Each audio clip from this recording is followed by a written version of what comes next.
চট্টগ্রামের হালি শহরে বাসায় ভয়াবহ বিস্ফোরণের ঘটনা নিয়ে ধোঁয়াশা তৈরি হয়েছে। প্রথমে রান্নাঘরে গ্যাসের চুলা থেকে বিস্ফোরণের কথা বলা হলেও সেই চুলায় রয়েছে অক্ষত। তাই সংশ্লিষ্ট সংস্থাগুলোর ধারণা বিস্ফোরণ হয়েছে অন্য জায়গায়। অ্যাকুরিয়ামের মাছগুলো এখনো জীবন্ত। পুরো বাসার নির্দিষ্ট কিছু জায়গা ছাড়া বাকি সবকিছু অনেকটা স্বাভাবিক। চট্টগ্রাম নগরী হালি শহরের বিস্ফোরণ হওয়া বাসার চিত্র এটি। বাথরুমের পাশে রাখা গাড়ির এসির বিভিন্ন পার্টস সহ মোটর পার্টসের বিভিন্ন সামগ্রী রাখার স্থান একেবারেই পুড়ে গেছে। একই অবস্থা বেডরুমেও। রুমের সবই ঠিকঠাক, পুড়েছে শুধু নির্দিষ্ট কিছু জায়গা।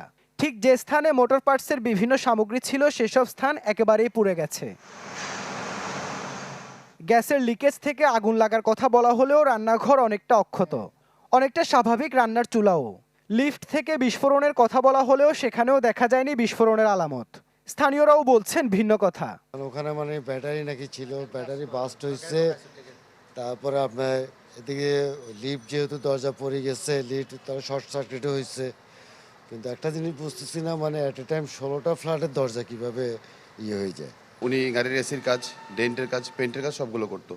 এবং আপনারাও করছেন, দেখেছেন যে ওনার যে জায়গায় ব্লাস্ট হয়েছে ওই জায়গায় একটা ড্রাম আছে এবং এসির কিছু ইউনিট পড়ে আছে।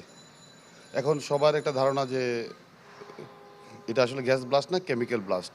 যে জায়গাতে ব্লাস্ট হয়েছে ওই জায়গাতে আপনার বর্তমানে দেখছি যে এসি পাম্প আছে, একটা ড্রাম আপনারা নিজেও দেখছেন, আরও যারা আছে ওনারাও দেখছে।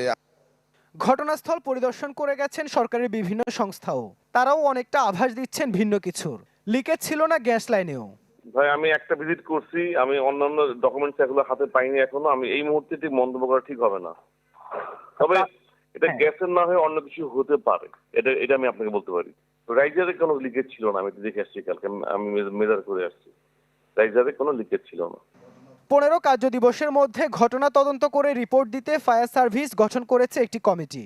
কমিটির প্রধান জানান, নানান দিক মাথায় নিয়ে তারা তদন্তে নামছেন। সেখানে কেমিক্যাল জাতীয় কোনো কিছু দ্রব্য ছিল কিনা, অর্থাৎ ওভারঅল যদি ওই রুমের মধ্যে যদি এ ধরনের কিছু সিমটম থেকে থাকে, অথবা ধরনের এমন কিছু আছে যে হাই এক্সপ্লোসিভ, যেটা সামান্য স্পার্ক পেলে আগুন ধরতে পারে, এই ধরনের কোনো কিছু ছিল কিনা। ওভারঅল আমরা এই মুহূর্তে বলবো না যে বিস্ফোরণটা হয়েছে এটাই সত্য, কি কারণটা হয়েছে এটা কমিটি নির্ধারণ করবে এবং অন্যান্য সংস্থা আছে সবাই দেখবে। মর্মান্তিক এই ঘটনায় এখন পর্যন্ত পরিবারটির 5 সদস্য প্রাণ হারিয়েছেন। আশঙ্কাজনক অবস্থায় বাকি 4 জনও, যা নাড়া দিচ্ছে প্রতিবেশীদেরও।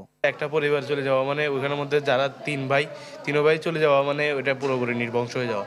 আর এই ছেলেটা যাওয়ার কথা ছিল পর্তুগাল, পড়াশোনা মেট্রিকটা শেষ করে পর্তুগাল যাওয়ার কথা ছিল, যদিও এখন আর এটা আল্লাহ যা করে ভালোর জন্যই করে।